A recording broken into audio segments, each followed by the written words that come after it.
কোটা সংস্কার করতে হবে, কোটা বাতিলও করে দিয়েছিলাম।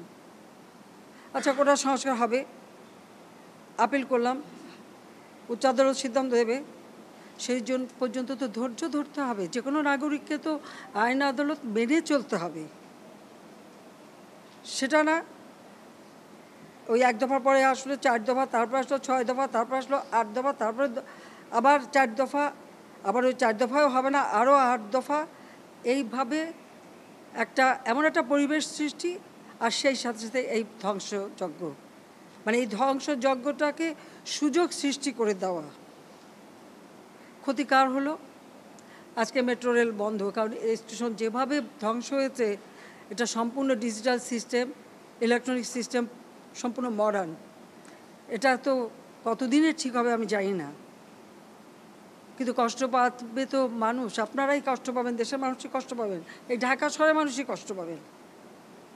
ঘন্টার পর ঘন্টা আবার ট্রাফিক জ্যামে পড়ে থাকতে হবে, আবার কর্মস্থলে পৌঁছানো, আবার ফেরত আসা, দীর্ঘ সময় লাগবে, এবং ওই বসে ট্রাফিক জ্যামে কষ্ট পাওয়া।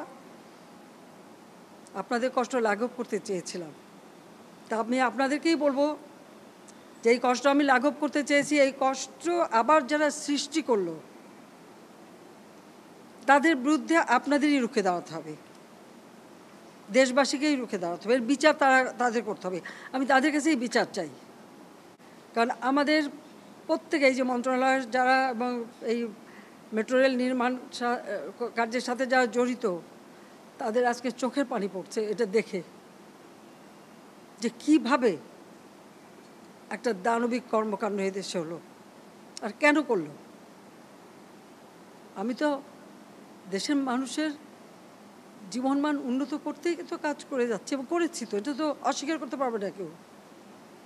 যে 15 বছর আগে 2008 পর্যন্ত এই দেশের কী অবস্থাটা ছিল একবার চিন্তা করে দেখেন, আর আজকে বাংলাদেশ উচ্চ ধাপে উঠে গেছে, তো সেখান থেকে নামাতে হবে কেন?